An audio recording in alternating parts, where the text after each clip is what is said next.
كلنا دلوقتي شايفين المأساة اللي بتحصل للجنيه قدام الدولار، وسمعنا افيهات كتير عن الموضوع ده. يمكن من اقل من شهر سمعنا افيه بتاع انت بتسعة والدولار ب49، ومعداش كده 3 4 اسابيع ولقينا نفس الافيه هو بيتكرر، بس المره دي انت بتسعة والدولار ب59. وعايز اقول لكم وانا بصور الفيديو ده الدولار تقريبا دلوقتي عامل 67 او 68 جنيه، فاستنوا كده قريب الافيه بتاع انت بتسعة والدولار ب69. وطبيعي جدا كلنا يبقى عندنا تساؤلات، هو ايه اللي بيحصل ده؟ ايه القفزات الغير طبيعيه والغير مفهومه؟ انا واحد من الناس اللي ما كنتش فاهم هو ايه الجديد اللي حصل علشان الدولار يبدا يزيد بالوتيره السريعه جدا دي، لحد ما قريت مقاله في investing.com بتتكلم عن 7 اسباب ساعدت في صعود الدولار قدام الجنيه وخليته يتجاوز حاجز ال60. تعالى في الفيديو ده نفهم مع بعض كده ليه ده حصل على رأي خبراء اقتصاديين. انا احمد البكل، ولو اول مرة تشوفني فحب اقول لك ان انت هتلاقي هنا كل حاجة محتاجها علشان تكون احسن، حتى لو بنسبة 1%. كلنا عارفين ان الاقتصاد المصري قايم اساسا على فكرة الاستيراد، وطبيعي جدا يفضل الطلب اللي موجود على الدولار يزيد، وبنظريه العرض والطلب فدايما هتلاقي في طلب على الدولار والعرض اللي موجود مش مكفي الطلب ده، فطبيعي جدا ان سعره يزيد. ايوه بس ده بيحصل على طول، احنا على طول عندنا طلب على الدولار وعلى طول العرض مش مكفي. اللي حصل الفتره الاخيره اللي خلى الدولار يزيد زيادات غير طبيعيه كده؟ الحقيقه هم مش سبب واحد، هو في 7 اسباب وصلوا ان الدولار سعره بيزيد الزياده الرهيبه دي. اول سبب هي تحويلات المصريين للخارج. للاسف اول سبب اتقال في المقاله بتاعت investing.com ان الحاجه اللي مخليه الدولار يزيد زياده غير طبيعيه هي تحويلات المصريين اللي شغالين بره لاهلهم في مصر، واللي بتقول ان حصل في قيمه التحويلات دي هبوط باكتر من 80% في سنه 2023 لما نيجي نقارنها ب 2021. مش بس كده، ده في الربع الاول من السنه الماليه 2022 2023 قلت باقل من 30% لنفس الربع الاول من السنه اللي قبلها. وبصراحه انا شايف ان دي حاجه طبيعيه جدا، يعني انا مش حاسس ان ده سبب على قد ما هو نتيجه للي بيحصل. يعني مش طبيعي ابدا ان انا اكون شغال ومغترب وبشتغل بره بلدي وبعيد عن صحابي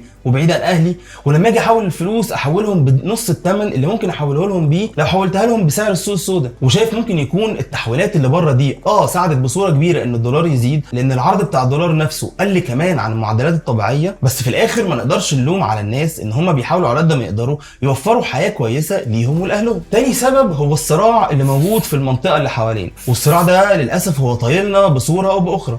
فكره ان الحوثيين بيضربوا اي سفن بتعدي في البحر الاحمر اللي ليها علاقه باسرائيل، وفكره ان السفن دلوقتي بقت خايفه اصلا تعدي من قناه السويس، كل ده اثر على ايرادات قناه السويس بنسبه كبيره جدا. وعلى كلام اسامه ربيع رئيس هيئه قناه السويس ان ايرادات قناه السويس في شهر يناير قلت باكتر من 44% عن شهر يناير السنه اللي فاتت. فطبعا ده كمان مخلي ان في مشكله ان العرض اللي موجود في الدولار ما بقاش موجود زي الاول. ثالث سبب هم المتحكمين في السوق السوداء، وللاسف دول اكتر ناس بيستفيدوا من اللي بيحصل ده كله. ناس كتيره منهم شايفه ان انا كل ما انا سقع الدولار اكتر كل ما سعره هيزيد وهعرف بعد كده ابيعه بسعر اغلى. واللي بيحصل في الحقيقه ان السيناريو ده بيتطبق زي ما هم عايزين، لان مجرد ما هم بيمسكوا ايديهم على الدولار اللي معاهم شويه سعره بيبدا يزيد اكتر، لان برضه العرض بتاع الدولار بيقل.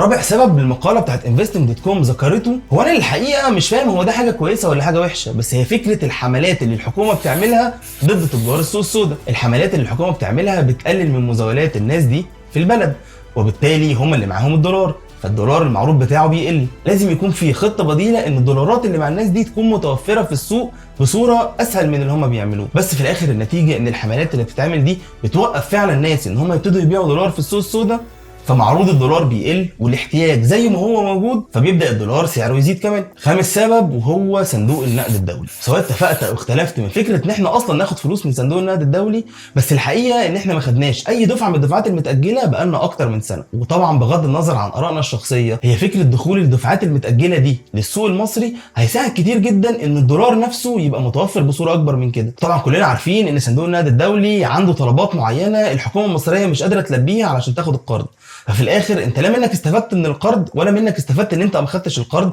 وبتشوف حلول جديده. وهنا برضو لازم نشوف ان في مشكله معينه في الحلول الاقتصاديه اللي الحكومه بتحاول تعملها. حتى الحل اللي هم استقروا عليه ان هم ياخدوا القرض من صندوق النقد الدولي واتفقوا معاهم على اشتراطات معينه لازم ينفذوها علشان ياخدوا القرض ده، لا نفذوها ولا خدوا القرض ولا شفنا حلول تانية اصلا اقتصاديه نقدر نعملها علشان نحسن من وضع البلد شويه. سادس سبب المقاله ذكرته هي فكره التقييمات السلبيه اللي عمال تاخدها في وشك كل شويه كل شهرين 3 بتلاقي تقييم سلبي جديد عمال بيجي على مصر. اخرهم اللي حصل في 19 يناير اللي فات لما وكاله موديز للتصنيفات الائتمانيه غيرت نظرتها المستقبليه لمصر من مستقره لسلبيه، وطبعا ده بيؤدي ان اي بني ادم كان ناوي يحط دولار واحد في مصر مش هيحطه دلوقتي، لان هو مش شايف المستقبل عامل ازاي في ظل التخبط الكبير اللي موجود في الحكومه وفي السوق. فكل التقييمات اللي عماله تحصل، سواء بقى تقييمك الائتماني او النظره المستقبليه او ايا كان التقييم اللي انت عمال تاخده واللي عمال يوحش يوم بعد يوم، بيخلي الناس ما عندهمش القابليه ان هم يخشوا يستثمروا في البلد زي ما كان عندهم قبل كده. كل ده لمجرد ان احنا عمالين بنحاول ناجل في الحلول الاقتصاديه اللي المفروض نعملها. سابع سبب، واللي انا شايف ان هو ممكن يكون اهم سبب واللي هيحل مشاكل كتيره جدا من اللي هيحصل،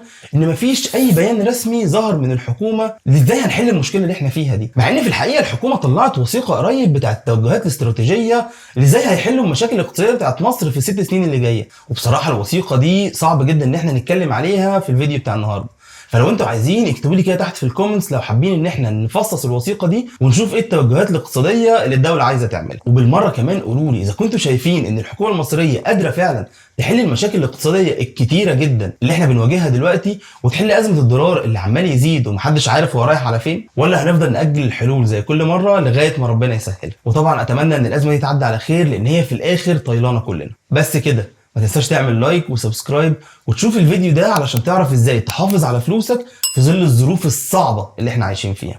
اشوفكم في فيديو جديد، سلام.